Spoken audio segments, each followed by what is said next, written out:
વલ્લભ સાથે હરિરાય મહા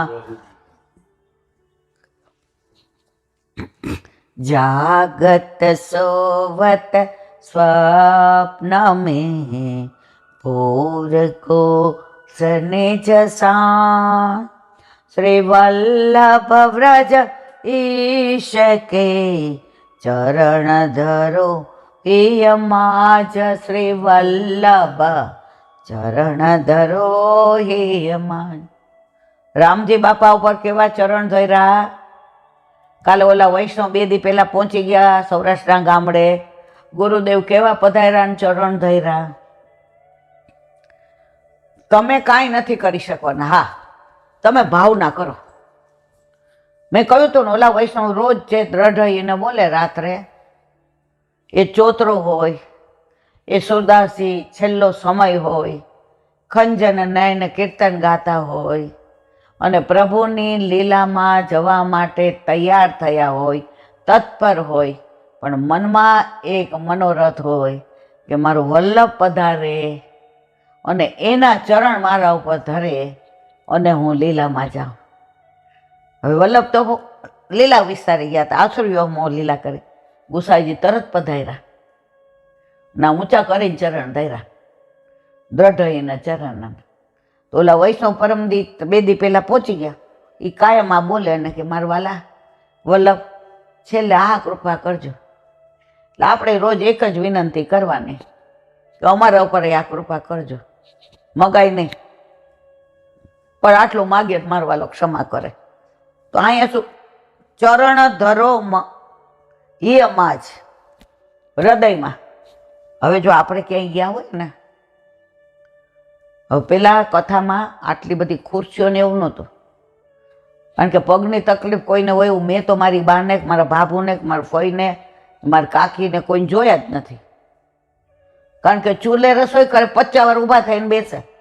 હવે ચૂલાની ગરમી લાગે ને, એ તો આપણા કરતા નદીએ કપડાં ધોવા જતા ને, કોઈ પાણી ભરવા જતા ને, વાહિદું કરતા ને, ગાયો દોતા ને, ગારો કરતા ને, દોડતા ને, મારા વાલા આટલું કરતા તો એને કોઈ દી ઘસારો ન લાગે। અને અત્યારે આપણે ગોઠણ દુખે ડૉક્ટર તરત એક્સરે લેવડાવો, એમાં રહી લે બેન, આ જમણો પગ 2 દીમાં તમે નહીં કરાવો તો આ હાથનું તો બધાય આ હાથે હવે તમે કાંઈ કરી શકશો નહીં, આમ જ રહેશે જોડીને જેમ। તો કેમ પેલા બધું નહોતું? પેલા બધું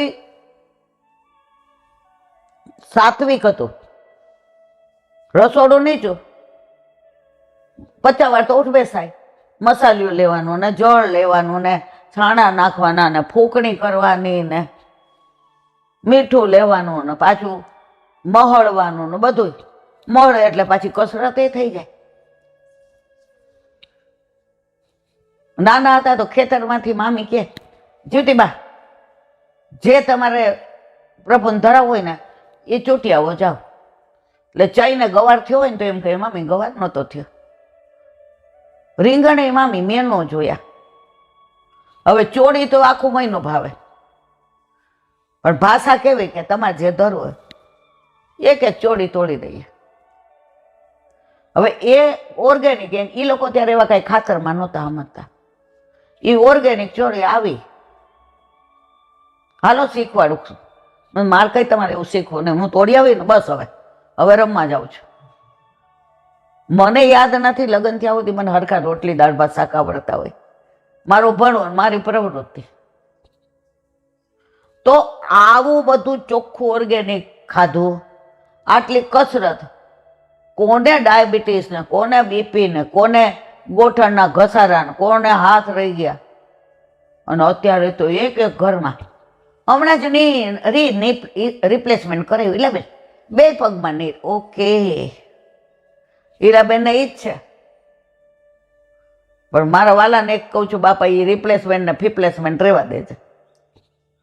તો કહેવાનો આશય ચરણ ધરો હિયમાજ, જે કેવું ત્યાં કે ગંદકી હોય તો પેલા કથાની વાત કરતા હતા કે પેલા તો નીચે મૂંગણ પાથરતા, એના ઉપર બધા બેહે, અને સ્ટેજ એ રીતનું હોય કે જેનું કે શાસ્ત્રીજીના મુખારવિંદના દર્શન થાય। તો માનો કે ત્યાં ગંદુ હોય ને તો આપણે આમ ખંખેરીને બેસતા. તો આપણું હૃદય ચોખ્ખું હોય, દ્વેષ, ક્લેશ, પાપ, પ્રપંચ, અહંતા, મમતા વિનાનું, તો ચરણ ધરાય. નહીં તો ત્યાં ચીકણું હોય, ત્યાં ગારો હોય, ઈર્ષા રૂપે. મારવાલાને ચરણ ધરીએ તો લપટી જ પડે ને, એટલે ધરે જ નહીં હો. તો પહેલાં તો આપણું હૃદય ચોખ્ખું કરવું પડે. બોલો વલ્લભાધીશ કી